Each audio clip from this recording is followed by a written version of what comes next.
Assalamualaikum warahmatullahi wabarakatuh. Alhamdulillahirabbil alamin.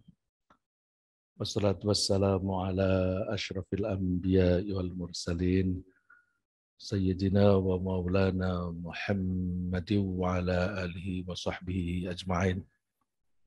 Amma ba'd. Bapak-bapak, ibu-ibu dan saudara-saudara sekalian, baik yang hadir di Masjid Syuhada Jalan Lodan, Rawamangun, maupun yang mengikuti pengajian kita ini di tempat masing-masing melalui Zoom.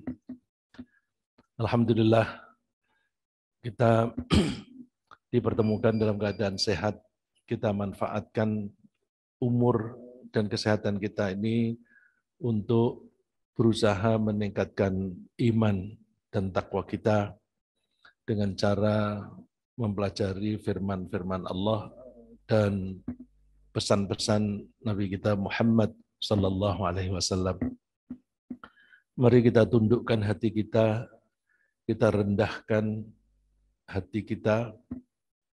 Kita sedang mempelajari firman Allah, firman dari pencipta kita yang maha mengetahui, maka asumsinya kita tidak bisa mengetahui persis apa yang dimaksudkan oleh Allah, tapi kita berusaha untuk memahaminya dengan sedekat-dekatnya dengan kebenaran. Oleh karena itu mudah-mudahan Allah membimbing kita sehingga kita bisa memahami dengan benar, dan setelah kita memahami pesan-pesan Allah, kita mohon Allah memberi kita keteguhan hati, kesabaran, dan ketekunan untuk selalu melaksanakan ajaran Allah pada saat kita berperilaku sehari-hari maupun pada saat kita beribadah. Bapak-bapak, ibu-ibu, dan saudara sekalian, mari kita lanjutkan pembahasan kita tentang surat Al-Ma'un. Pada pertemuan yang lalu kita sudah membahas ayat yang pertama. A'udzu billahi minasyaitonir rajim. Bismillahirrahmanirrahim. Ara'aital ladzi yukadzibu bid-din. Apakah engkau mengetahui orang yang mendustakan agama? Atau apakah engkau mengetahui orang yang mendustakan hari pembalasan? Surat ini dimulai dengan pertanyaan. Pertanyaan itu umumnya dimaksudkan untuk menarik perhatian kita. Apakah kamu tahu? Dengan pertanyaan itu kita diharap mengingat-ingat apa yang ada di memori kita. Apakah pernah kita mendapatkan informasi itu? Dan kalau sudah pernah, apakah informasi yang pernah kita terima itu benar atau tidak? Jadi kita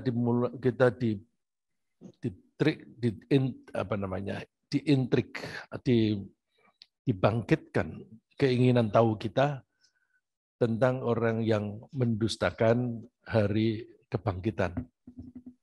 Lalu di ayat-ayat berikutnya Allah memberikan tanda-tanda orang yang mendustakan atau tidak percaya kepada agama atau tidak percaya pada hari kebangkitan.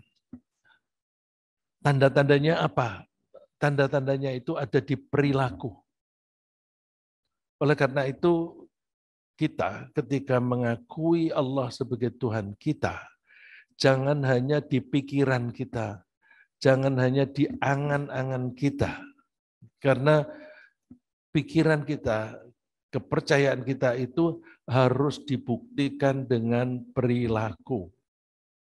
Kalau kita harus membuktikan pola pikir kita dengan perilaku, berarti keimanan itu harus menjadi watak atau menjadi kepribadian. Watak itu lebih banyak dibangun dengan pembiasaan. Ya, jadi watak itu memang ada bawaan dari lahir, tetapi harus dikembangkan, harus dibangun dengan pembiasaan. Oleh karena itu, kalau kita ingin menghindari sifat-sifat mendustakan hari kebangkitan, kita perhatikan ciri khas orang yang mendustakan itu. Dengan maksud supaya kita menjauhi, meninggalkan karakter yang semacam itu. Allah menjelaskan yang pertama indikasinya adalah fadzalikal ladzi yad'ul yatim. Fadzalik, hal itu adalah pengertian mendustakan agama atau mendustakan hari kebangkitan. Orang yang mendustakan itu ciri khasnya alladzi, yaitu orang yang yad'u, menghardik. Menghardik itu salah satu contoh perilaku kasar. Perilaku kasar terhadap siapa? Al-yatim, kepada anak yatim. Jadi kita diperingatkan oleh Allah, jangan sampai kamu berperilaku kasar, misalnya dengan menghardik anak yatim.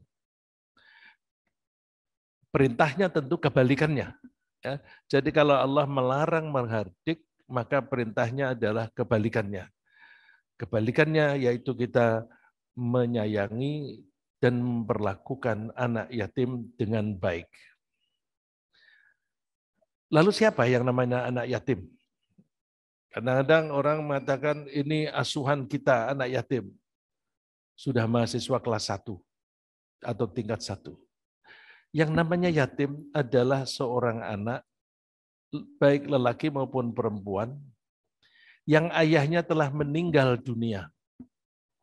Bukan ibunya, tapi ayahnya. Definisi ini dibuat atas kelaziman. Kelazimannya laki-laki atau bapak adalah orang yang mencari nafkah. Zaman sekarang ada kalanya bapaknya tidak mencari nafkah, santai-santai hanya main burung, tapi ibunya yang rajin bekerja. Itu bukan perilaku muslimin.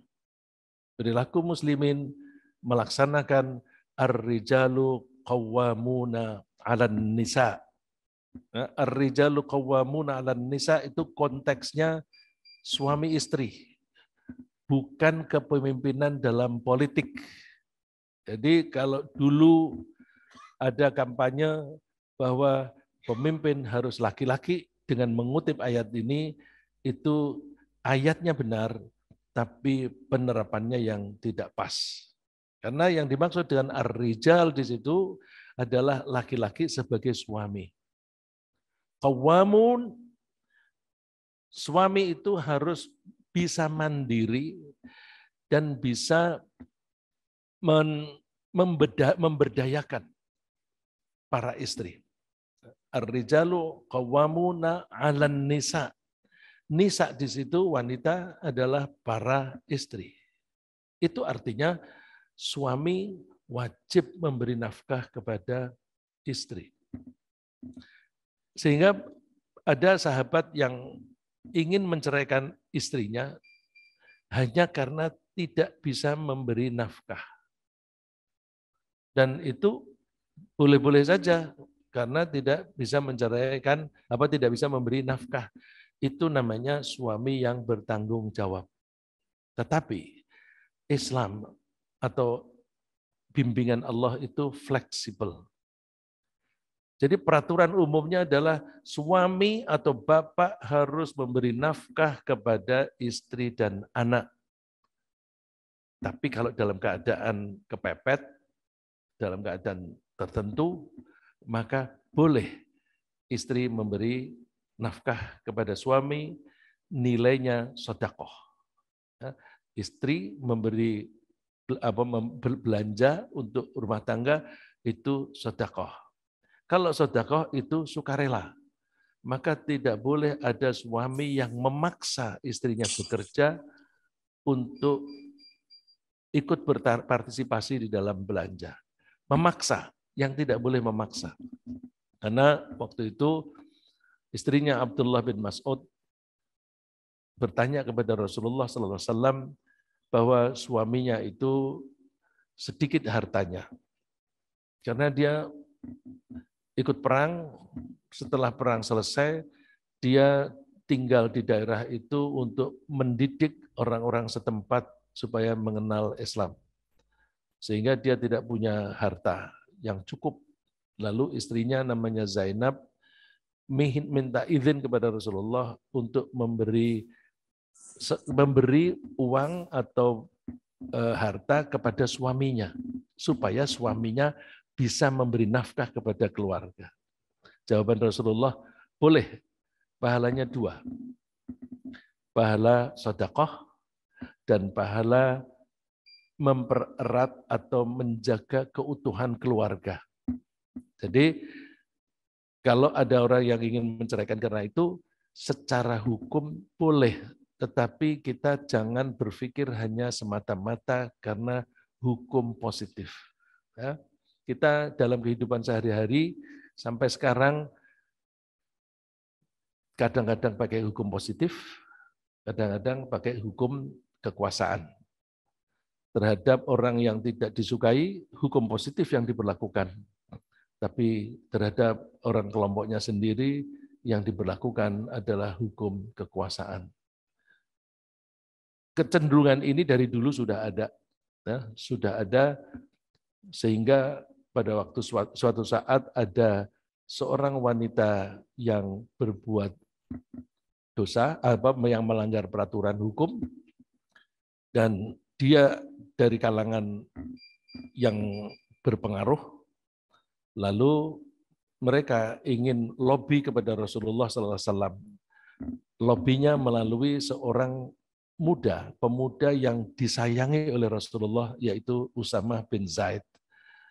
Ketika disampaikan kepada Rasulullah bahwa masyarakat atau beberapa anggota masyarakat menghendaki keringanan bagi wanita itu. Tapi Rasulullah jawabnya, rusaknya generasi yang terdahulu adalah menerapkan hukum hanya kepada orang-orang kecil, tapi ketika yang melanggar itu orang-orang besar, tidak diterapkan. Itu kehancuran umat yang terdahulu. Lalu Rasulullah bersumpah, demi Zat yang menguasai aku, kalau Fatimah mencuri, saya akan potong tangannya.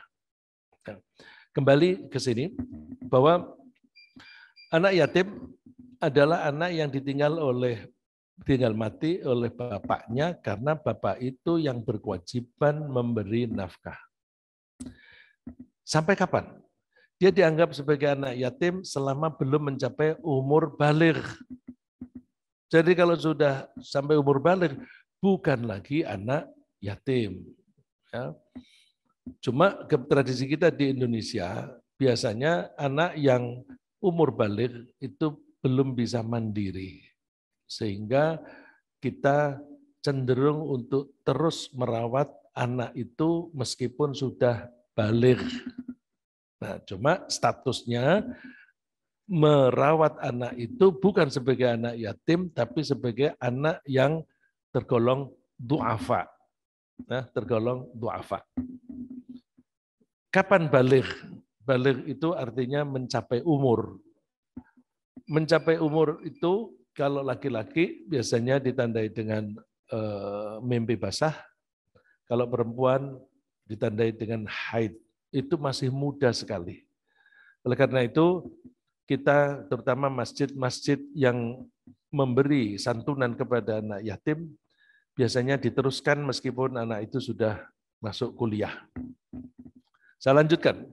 Agar kita tidak terjebak berperilaku seperti orang yang mendustakan agama atau yang mendustakan hari pembalasan, ada baiknya kita pelajari apa yang sebaiknya kita lakukan terhadap anak yatim.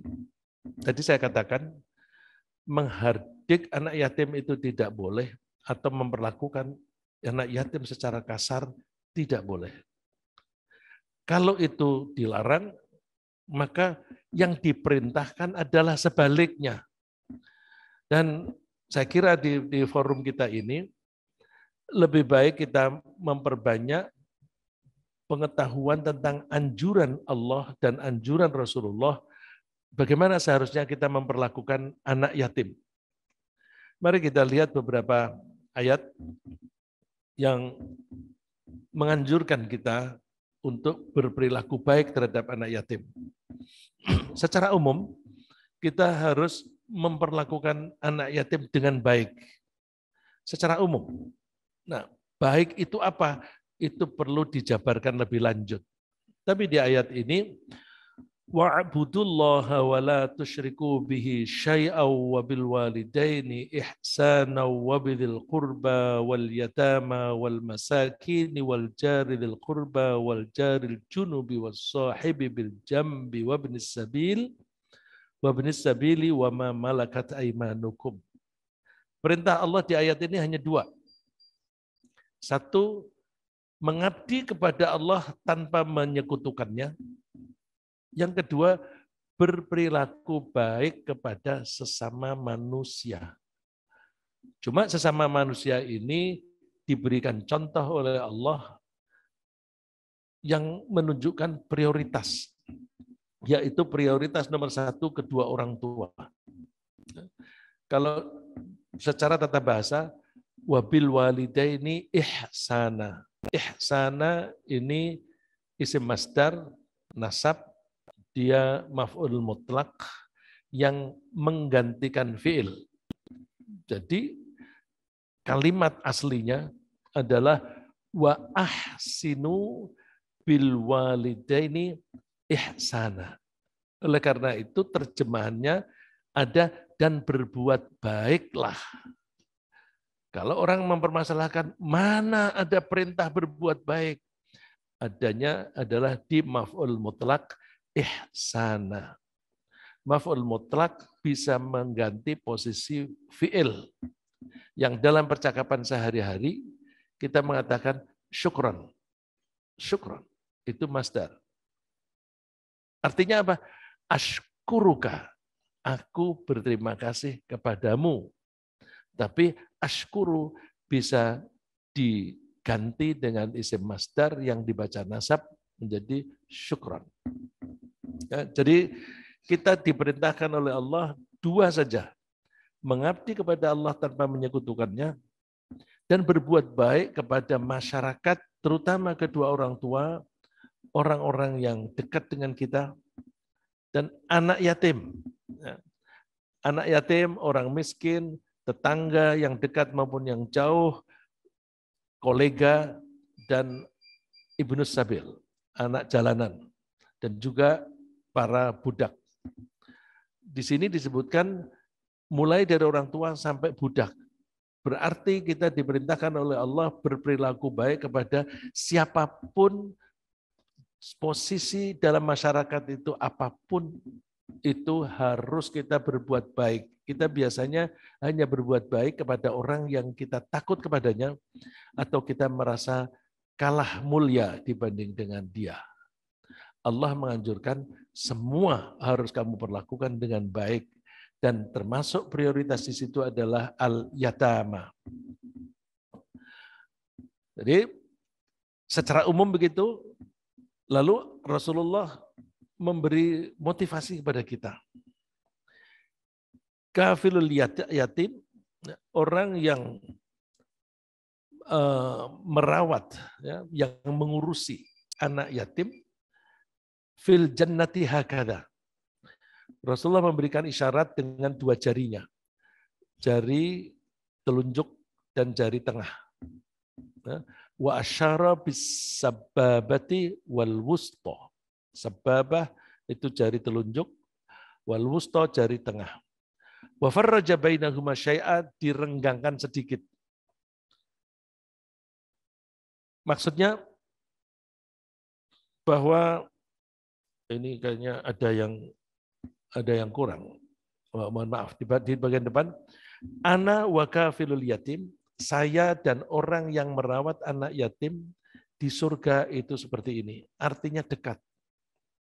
Berarti orang-orang yang mau merawat anak yatim, insya Allah akan satu level tempatnya di surga nanti. Karena dekat dengan Rasulullah SAW.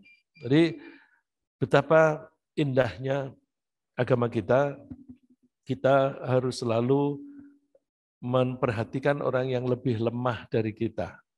Kalau kita merasa lebih, kita berikan kelebihan kepada yang kurang.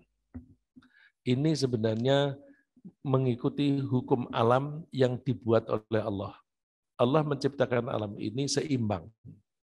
Kalau seimbang, maka air kalau kita taruh di satu tempat, dia kalau seimbang tenang. Tapi kalau tidak seimbang, dia goyang.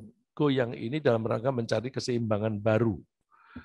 Semua yang ada di alam itu akan menjaga keseimbangan. Orang yang tidak beragama menganggap mereka sendiri yang mencari keseimbangan. Tapi orang yang beriman, Allah yang mengatur keseimbangan mereka. Contoh yang di alam raya, kalau ada satu kelompok awan, satu awan mempunyai positif kandungan listriknya positif lebih sedikit daripada negatifnya, atau negatifnya terlalu banyak, berdekatan dengan awan yang lain yang kebalikannya. Positifnya berlebih, negatifnya kurang. Maka Allah menjaga keseimbangan dengan cara kelebihan di satu awan dilempar ke awan yang lain. Dilempar, maka terjadi lompatan. Lompatan ini menjadi kilat atau petir. Jadi petir itu adalah lompatan listrik dari awan satu ke awan yang lain atau dari awan ke bumi. Oleh karena itu, kalau kita mempunyai kelebihan harta, ingat awan. Awan itu kalau ada yang mempunyai kelebihan, berbagi kepada yang kurang. Kalau ada orang berlebihan, kaya raya, tetapi dia tidak peduli kepada orang yang miskin, kepada anak yatim yang umumnya miskin karena tidak ada orang yang mencari nafkah, maka tidak usah disuruh. Dia mesti merasa bahwa aku berlebih, aku harus berbagi. Tetapi ketika menyalurkan itu, niatnya hanya karena mencari ridho Allah saja. Ya. Jadi alam ini, keseimbangan alam itu saya ambil sebagai contoh bahwa alam raya yang kita tempati ini mempunyai sistem. Kalau kita berada di dalam alam raya yang mempunyai sistem dan kita tidak menyesuaikan diri dengan sistem itu, maka kita hancur. Maka kita hancur. Maka kita mesti mengikuti itu. Keseimbangan itu gimana? Ya tidak boleh ada orang yang terlalu kaya dan ada orang yang terlalu miskin. Itu termasuk keseimbangan di dalam bermasyarakat. Begitu pula orang yang mempunyai kelebihan ilmu harus dengan sukarela berbagi kepada orang yang kurang ilmunya. Kalau tidak mau, itu berarti terjadi kepincangan. Saya lanjutkan bahwa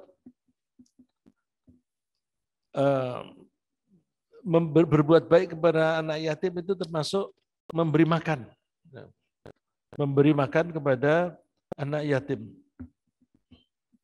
Man qabada yatiman min bainil muslimina ila ta'amihi wa syarabihi adkhalahu Allahul jannah.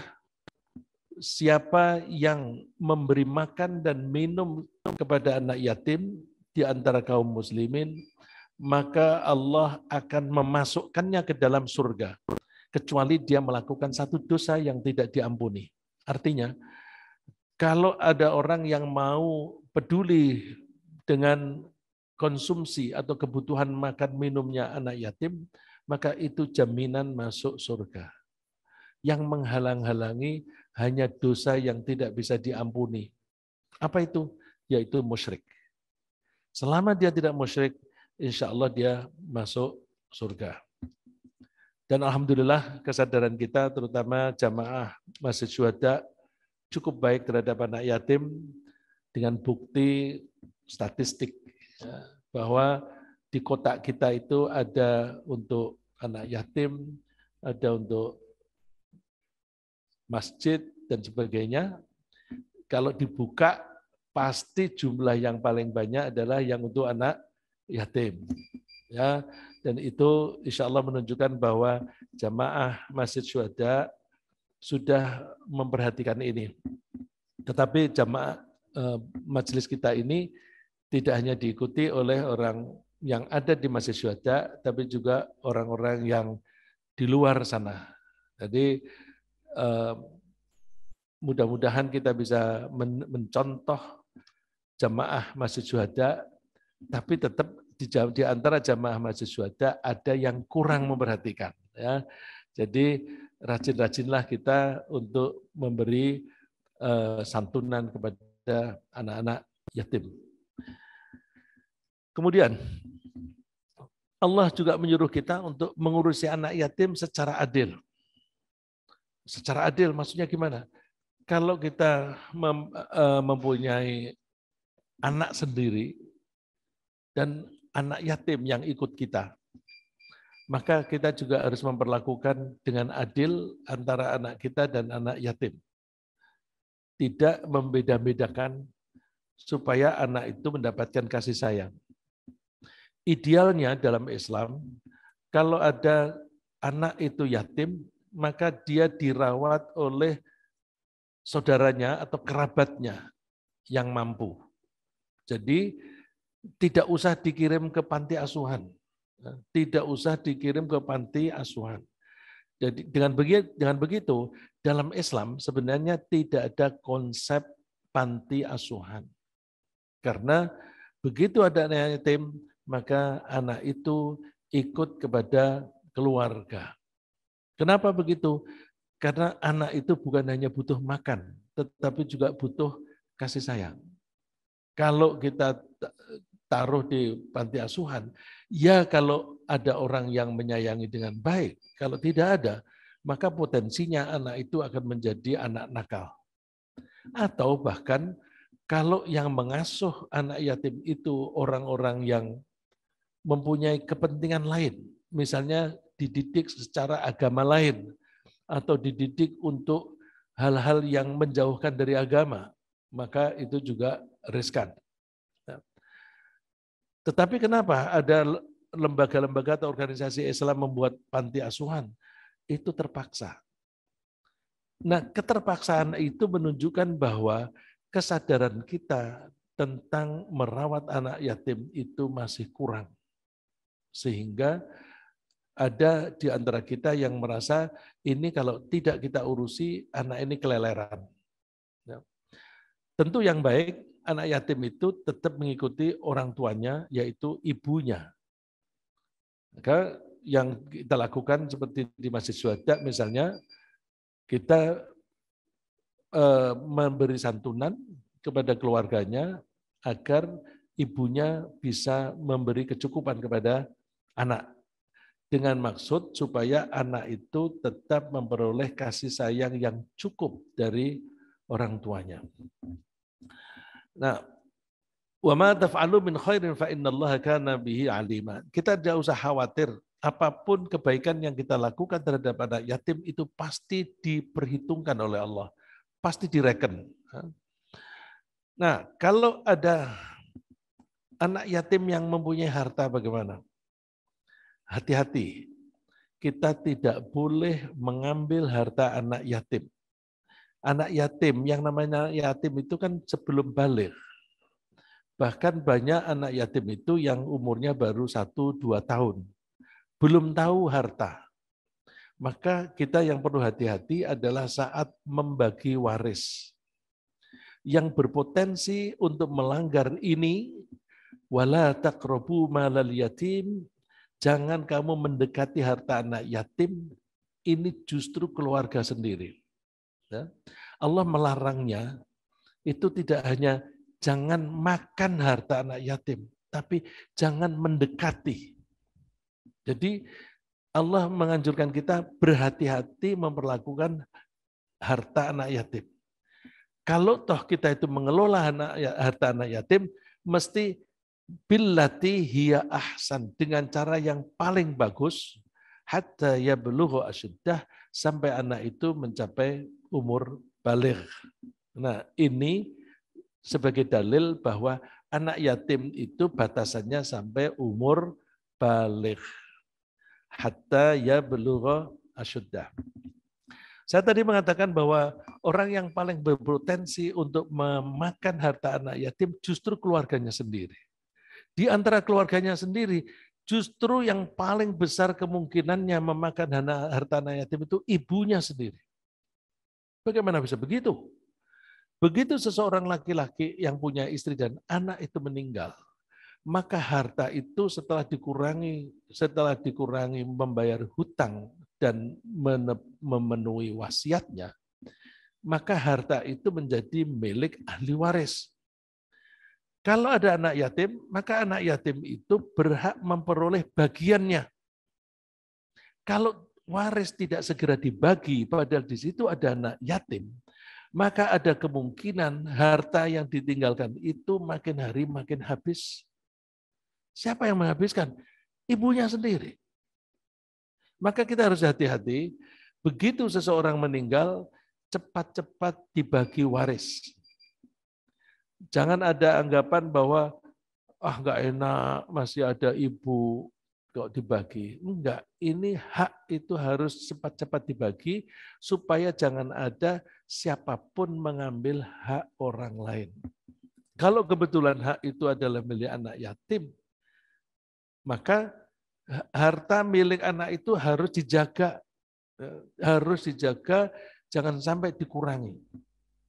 Tapi anak itu belum bisa mengelola. Nah, kalau sudah dibagi waris, maka kita bisa tahu yang ini milik anak si A, yang ini milik anak si B. Dengan kejelasan itu, maka kita hati-hati itu bisa tepat. Saya kasih contoh. Misalnya saya naruh gelas ini di lantai. Saya bilang, Bapak-bapak hati-hati, saya naruh gelas. Tapi kalau gelap, tidak tahu di mana gelas itu. Bagaimana kita bisa hati-hati? Kita tidak bisa hati-hati kalau kita tidak melihat secara jelas di mana gelas itu. Harta anak yatim, kita bisa hati-hati kalau kita tahu persis yang ini milik anak yatim.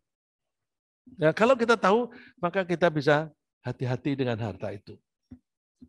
Supaya jelas, maka pembagian waris itu harus secepatnya dibagi secara Islam.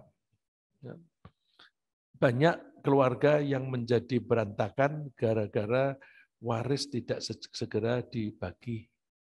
Alasannya kok seperti mata duitan. Begitu orang meninggal langsung dibagi-bagi waris. Hati-hati, kelihatannya kalimat itu bagus, tapi di situ ada potensi pelanggaran seseorang mengambil hak orang lain. Ya. Nanti kalau sudah ketahuan, baru kita perlakukan dengan baik. Saya lanjutkan. Kalau kita misalnya orang tua, ibunya, itu mengelola harta anak yatim atau pamannya, kapan boleh diberikan kepada anak itu harta itu? Dites dulu, apakah anak itu sudah bisa mengelola harta atau belum. Dan memberikannya batasannya tidak pada waktu baligh. Tadi kan kriteria yatim adalah sampai dengan umur baligh. Tapi ketika menyerahkan harta kepada anak yatim, itu dilihat dia sudah pandai mengelola atau belum. Dan juga pada saat nikah. Nikah itu juga bisa dipakai sebagai ukuran. Allah mengajarinya, wabtalul yatama hatta idza balagun nikah. Ujilah anak-anak yatim itu sampai mereka mencapai usia nikah. Itu pun masih dites lagi. Fa in anastum minhum rusdan fadfa'u ilaihim. Kalau kalian mendapatkan anak itu sudah memperoleh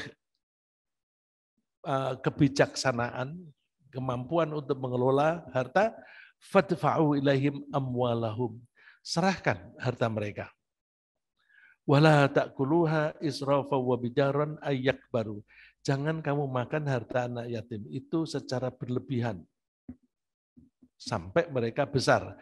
Ini konteksnya sebelum umur balik, sebelum anak itu nikah, sebelum harta itu diserahkan pada anak yatim. Terus ketika mengelola harta anak yatim ini bagaimana? Jangan sampai memanfaatkan harta anak yatim itu berlebihan. Loh, berlebihan berarti boleh dong. Boleh. Jadi misalnya anak ini perlu makan.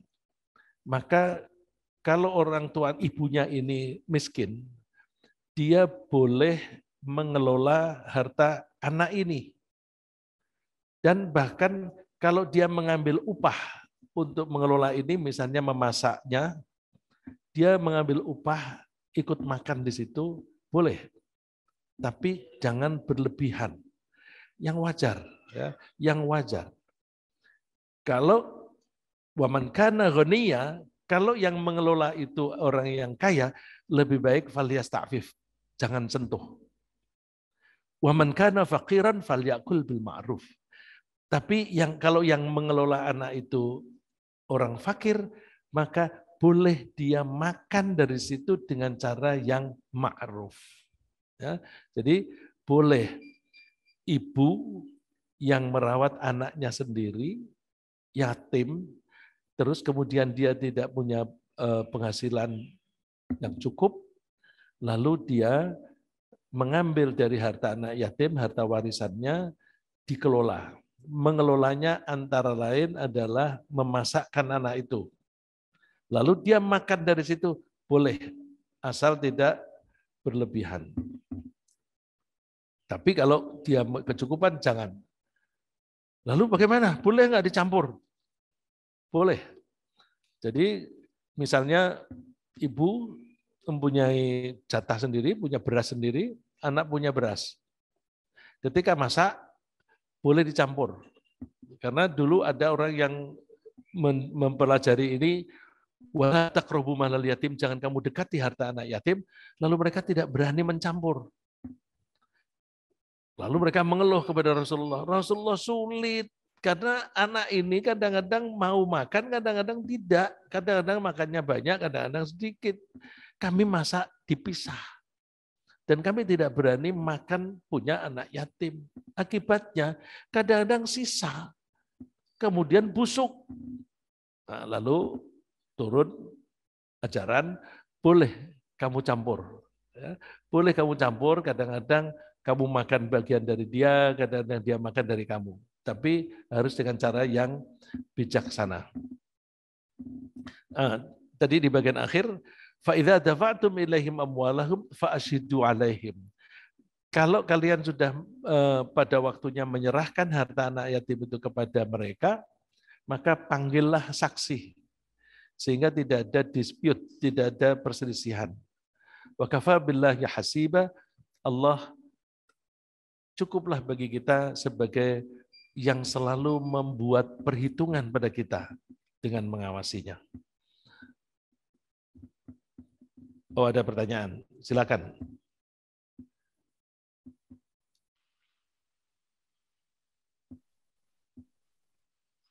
Baik, jazakallah khairan kasiran kepada Pak Ustadz Rizza.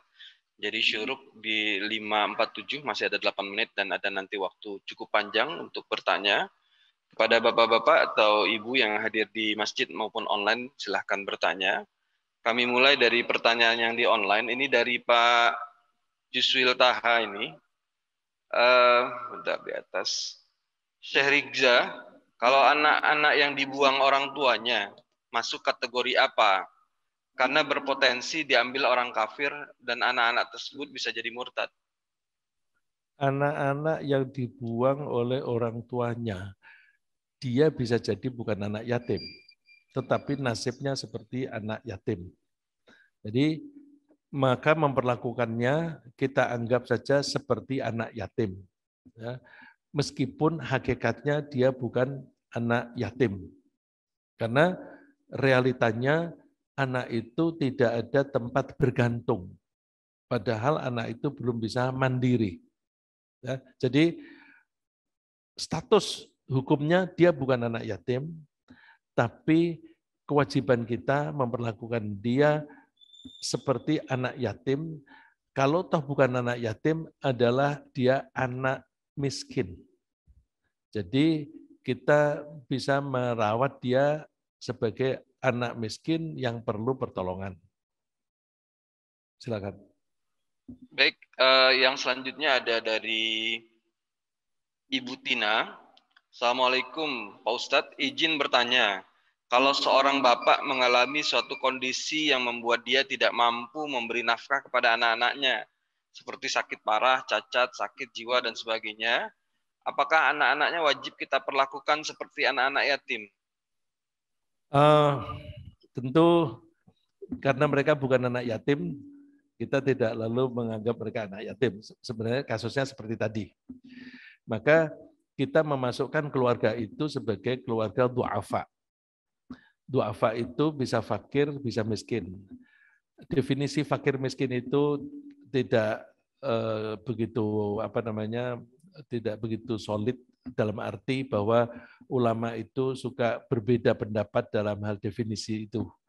Tapi secara umum orang miskin kira-kira adalah orang yang penghasilannya kurang dari yang dibutuhkan. Misalnya kita bikin indeks 100, kebutuhan dia 100, kebutuhan ini kebutuhan yang wajar, yang tidak berlebihan. Kebutuhannya 100, kemudian dia penghasilannya hanya 90, begitu, dia sudah masuk ke miskin. Fakir itu kekurangannya, defisitnya besar. Jadi dia kebutuhannya 100, tapi penghasilannya hanya 50, hanya 40, maka itu termasuk fakir. Dengan demikian, bantuan kita lebih prioritaskan kepada fakir daripada miskin. Nah, orang yang tidak bisa bekerja karena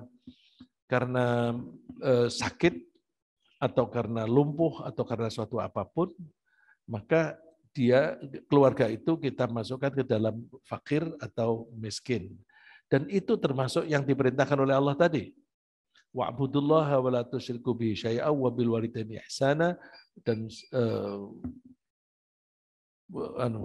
juga diperintah untuk bersedekah, itu diutamakan kepada orang-orang yang terdekat dan orang-orang yang mempunyai hubungan kerabat.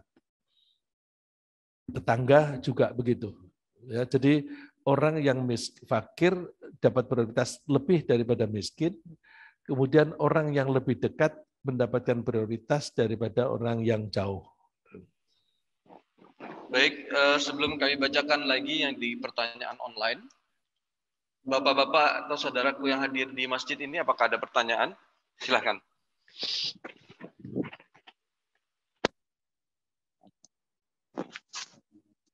Assalamualaikum. Waalaikumsalam.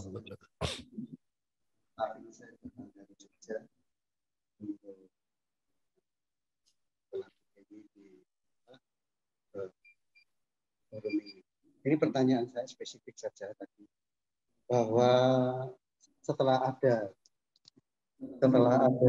kondisi yatim, maka kalau yang saya tangkap segeralah dibagi waris, artinya ada kepastian tentang asetnya. Ini ibunya berapa, yang bersangkutan atau yang lain, anak terutama lebih-lebih yang yatim itu berapa. Kalau sudah pasti, tentu pengelolaannya akan jelas, lebih kurang begitu ya. Nah, persoalan yang timbul yang di sini sangat penting adalah bahwa mungkin kita perlu memikirkan secara serius. Secepatnya itu dalam hitungan apa? Misalnya kalau di dalam, saya pernah ada suatu komunitas, ada fatwa di dalam organisasi itu, selambat-lambatnya 6 bulan harus sudah diselesaikan. Nah, untuk seperti itu ada pengkondisian dalam yang pernah saya ada itu ya. Ada mulai dari ada pengajian general generasi muda itu, dan juga pada saatnya pada 5 unsur itu termasuk pendidik dan orang tua, ini diberi materi faraid. Jadi pengertian di mana pada satu saat ini bukan masalah kasihan, bukan masalah apa, tapi ini menegakkan hukum. Yang apabila ini diabaikan, maka hal-hal haram ini akan jadi rancu dan kacau. Jadi mungkin dalam ini terapannya ke depannya dalam Masjid Suhada ini perlu ada satu forum yang untuk memikirkan. Bukankah juga di dalam insya Allah itu ada kewajiban bahwa mengkaji bagi waris yang adil itu adalah separuh agama, dan itu menjadi 3 kewajiban utama bagi setiap orang iman. Dan insya Allah itu saja. Alhamdulillah, jazakumullah. Assalamualaikum warahmatullahi wabarakatuh. Terima kasih. Untuk yang pertama, bahwa harus ada kejelasan aset ini milik siapa. Untuk kejelasan itu, maka pembagian waris harus segera. Pertanyaannya, segera itu seberapa lama? Apakah 6 bulan atau 3 bulan? Al-Quran tidak menyebut waktu, Pak. Tapi yang disebutkan adalah batasan-batasan. Wala taqrabu malal yatim. Kamu jangan mendekati. Nah, kalau namanya jangan mendekati, kalau misalnya pembagian itu 6 bulan atau 3 bulan deh, itu sudah mendekati, Pak. Karena dalam waktu 3 bulan, bisa saja salah satu dari anggota ahli waris itu yang meninggal. Berarti dia tidak memperoleh haknya pada saat hidup. Padahal begitu seseorang meninggal, dia sudah punya hak di situ. Nah, kalau larangannya itu wala taqrabu, jangan mendekati, ya secepat mungkin. Nah, tentu secepat mungkin itu ada ketentuan-ketentuannya. Ketentuannya bukan kalender, Pak. Ketentuannya misalnya gini, kita membagi waris itu di surat An-Nisa, misalnya bagiannya segini, memba'di wasiyati yuso biha audain. Setelah hutang-hutang dan wasiat itu dilaksanakan. Nah, ini kan butuh waktu. Menelusuri berapa lama hutang ini, itu butuh waktu. Bisa jadi 6 bulan nggak cukup. Karena kalau dia mempunyai bisnis yang jaringannya begitu luas, itu ngitung aset dan liabilities itu tidak gampang. Ya, jadi asetnya berapa, liability-nya berapa, itu tidak gampang karena begitu kompleksnya masalah bisnis. Jadi kalau dikatakan bulan, sulit. Tapi prinsipnya adalah secepat mungkin. Jadi kalau dia punya bisnis, cepat hubungi sana-sini. Dan kalau tidak bisa, misalnya ada kesulitan, umumkan. Maka biasanya kan kita mengumumkan. Coba pengumumannya kan hanya di masjid. Di masjid pada saat orang pada hadir sholat jenazah. Nah, padahal orang yang punya urusan utang piutang itu bisa jadi tidak hadir. Ya. Oleh karena itu kita mesti mempelajari aktivitas mayit tadi, dia aktivitasnya apa, terus jaringan-jaringan bisnisnya siapa saja, sehingga nanti bisa ketahuan. Kalau kemudian yang ada itu aset, nggak apa-apa. Karena itu nanti begitu asetnya datang, bisa dibagi lagi. Kalau liability, hutang, itu tanggungan siapa? Gitu. Ya, jadi bisa saja misalnya dibuat perjanjian di antara ahli waris. Oke, sekarang kita bagi, utang-utang kayaknya sudah lunas semuanya. Terus kita bagi sesuai dengan hukum Allah. Setelah dibagi, kemudian ada perjanjian di antara mereka. Nanti kalau ternyata muncul tagihan, siapa yang bertanggung jawab? Nah, terus yang baik, kita bikin perjanjian, nanti gotong royong, sesuai dengan pembagian waris tadi. Jadi kalau yang bagiannya dia separuh, maka nanti tanggungan dia di dalam membayar hutang ya separuh. Ya 50% dari hutang itu. Supaya menjadi lebih jelas. Jadi batasannya bukan waktu, bukan kalender, tetapi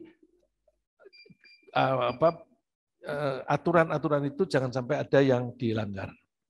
Yang kedua, itu Pak Andi yang jawab, karena itu isinya saran ya. Silakan Pak Andi. Ya, baik. Memang insya Allah nih yang bersambut memang. Sedang direncanakan kajian di tanggal 30 Januari nanti, kajian khusus lansia. Jadi sebagai informasi awal, kajian lansia yang nanti akan disampaikan oleh Ustadz Nizar saat beberapa Ustadz. Jadi kajian khusus 1 hari di hari Ahad dari pagi sampai sore, di mana salah satu materinya adalah mengenai perhitungan waris oleh Ustadz Nizar dan juga mengenai memperbaiki sholat. Jadi nanti mudah-mudahan kalau memang jadi, insya Allah kita akan laksanakan di tanggal 30 Januari. Saya kira itu. Lanjut pada pertanyaan yang selanjutnya dari Bu Rosi ya. Jika yang tergolong yatim disampaikan tadi adalah belum balik, yang ayahnya sudah meninggal, maka nama panti asuhan anak yatim, di mana yang diasuh anak-anak tersebut termasuk juga yang sudah balik, artinya mereka bukan lagi disebut anak yatim. Padahal pantinya dinamakan panti asuhan anak yatim. Nah, ini mohon penjelasan nih Pak Ustadz, sedikit disinggung tadi. Ya, ini terima kasih. Ini antara yang menyumbang dan yang mengelola, kan? Jadi kalau anaknya sudah balik, berarti bukan anak yatim lagi.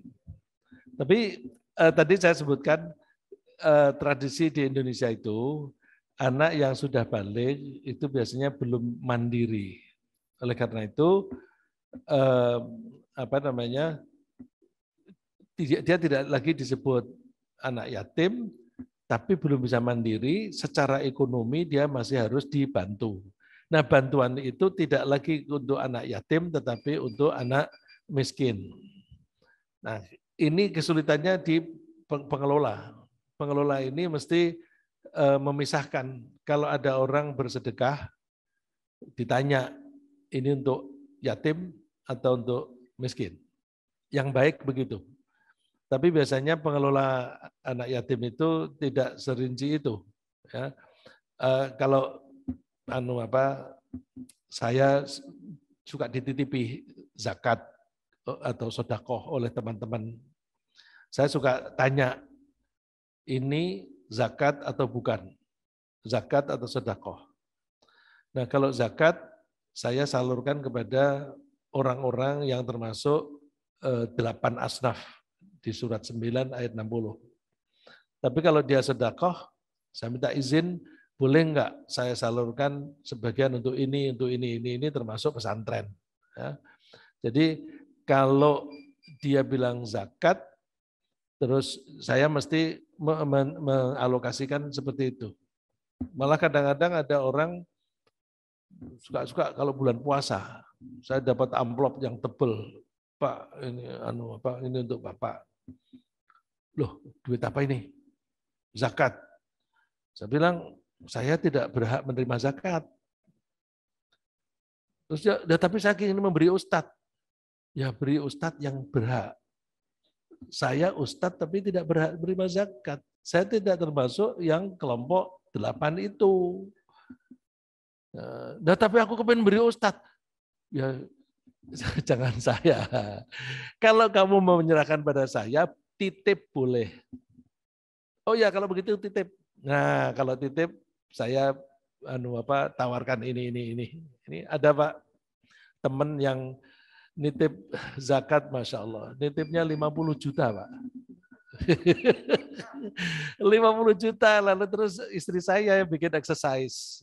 Gimana sekian persen untuk pasien-pasien di Rumah Sakit Cipto. Itu ada pasien yang umumnya miskin, thalassemia. Itu kadang-kadang uang transport ke rumah sakit aja nggak punya. Padahal pengobatannya harus rutin. Wah itu harus dioprak-oprak itu. Sini datang. Nggak punya duit untuk angkos. Ini kita kasih. Ya, itu harus rutin kan Pak. Nah itu boleh nggak saya alokasikan ini. Yang sebagian besar justru malah untuk itu. Terus sebagian untuk pesantren. Jadi justru bagian untuk pesantrennya kecil Pak. lebih kecil dibanding dengan untuk yang lain-lain tadi. Jadi rumah yatim tadi harus hati-hati, tapi kita juga harus ketika mau memberi santunan kepada panti asuhan harus hati-hati. Karena sekarang panti asuhan itu sudah menjadi bisnis. Karena sudah menjadi bisnis, maka ya lebih baik salurkan ke Masjid Syuhada aja. Itu Masjid Syuhada, Masjid Babu Salam itu insya Allah sudah diverifikasi. Ya, itu lebih baik daripada ke panti asuhan yang tidak jelas. Karena saya pernah mendengar, aku kok kesulitan begini, ngurusi anak yatim ternyata rezekinya lancar setelah ngurusi anak yatim. Ya iyalah, itu duit untuk anak yatim kamu ambil. Saya pernah dengar sendiri itu, Pak. Dia merasa bahwa, wah, memang ngurusi anak yatim itu hebat. Hebat duitmu. Terima kasih, Pak.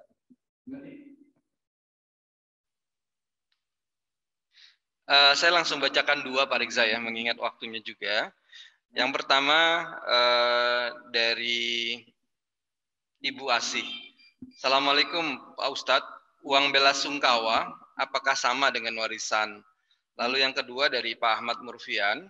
Assalamualaikum Ustadz, jika orang tua saat keduanya masih hidup, apakah boleh membagikan harta kepada anaknya secara merata tanpa memperhatikan gender? Yang pertama saya kok kurang jelas tadi, itu apakah uang bela sungkawa itu termasuk warisan? Loh kalau itu orang memberi kan? Iya. Kalau itu memberi, yang diberikan yang masih hidup. Bukan yang meninggal ya? Bukan yang meninggal udah nggak bisa terima. Jadi itu tidak termasuk yang diwaris. Ya, jadi yang warisan adalah yang betul-betul milik orang itu ketika dia mempunyai status bisa menerima. Ketika dia sudah meninggal nggak bisa. Yang kedua, nah ini kita perlu hati-hati. Dari apa coba bertanya? Membagikan harta sebelum meninggal. Masih ingat ketika Menteri Agamanya Pak Munawir Syadzali. Pak Munawir Syadzali waktu itu melemparkan isu, apakah kita perlu mereaktualisasi hukum waris? Hukum waris yang menurut Al-Quran itu, anak itu bagiannya kalau perempuan sendiri, maka dia separuh. Tapi kalau keperluan banyak, dia bagiannya 2/3 dibagi. Tapi begitu ada anak laki-laki, maka pembagiannya adalah asobah, sisa. Sisanya itu pembagian dibagi lagi, anak laki-laki mendapatkan 2 bagian, anak perempuan 1 bagian. Nah, apakah perlu disamakan?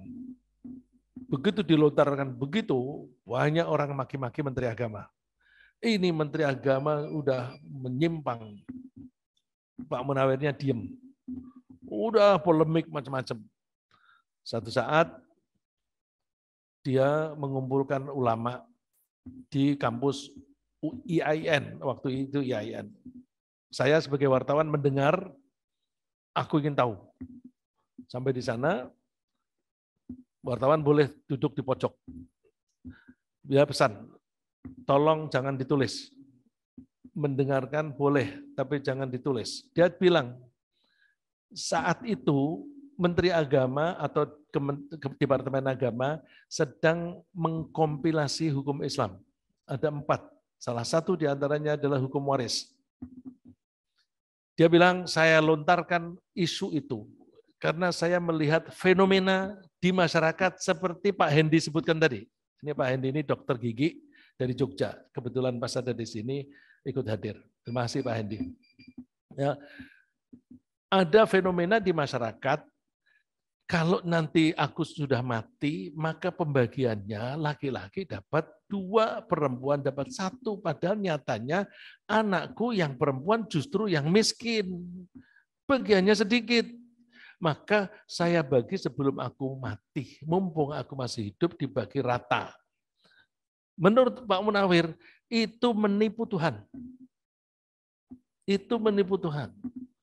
Aku kemukakan ini biar menjadi polemik supaya nanti ada komitmen kita mau pakai hukum Islam enggak.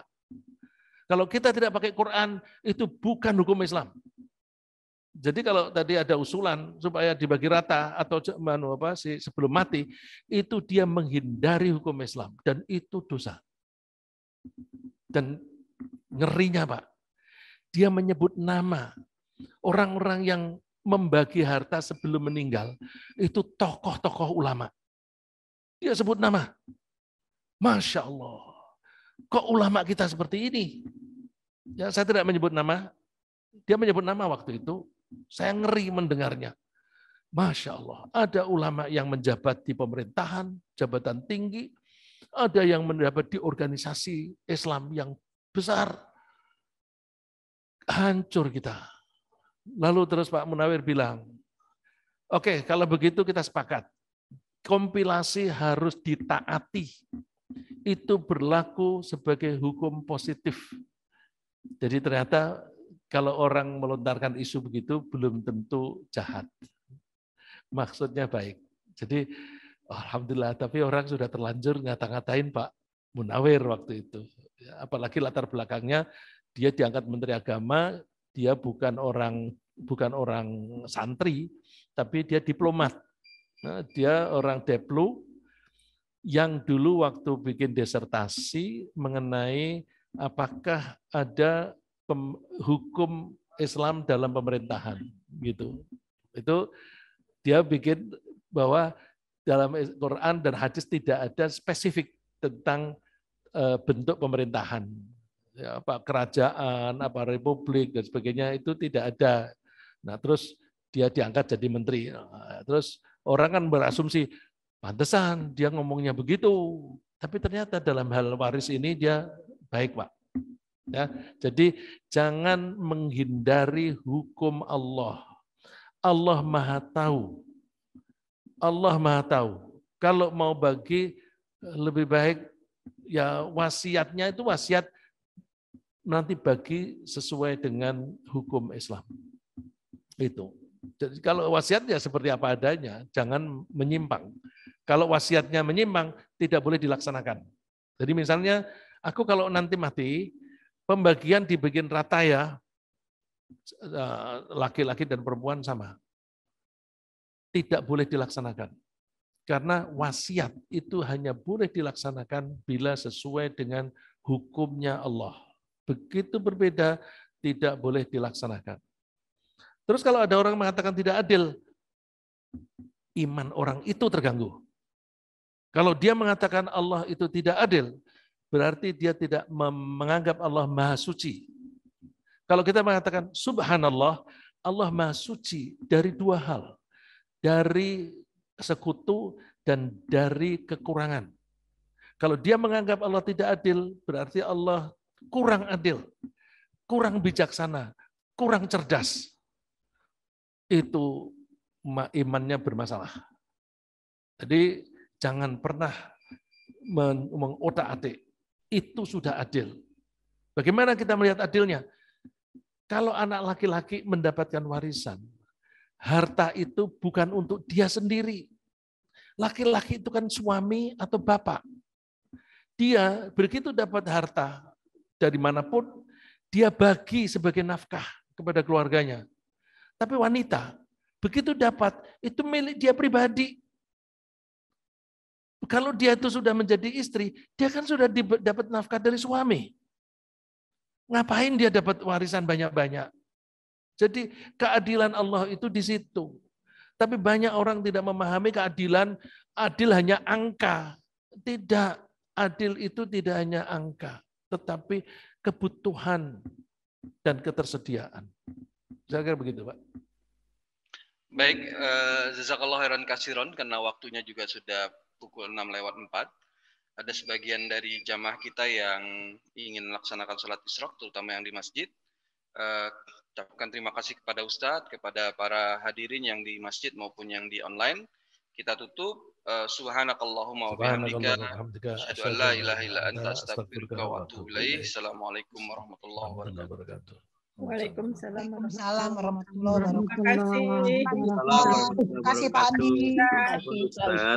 Terima kasih semuanya. Terima kasih Ustaz. Terima kasih Pak Rizka.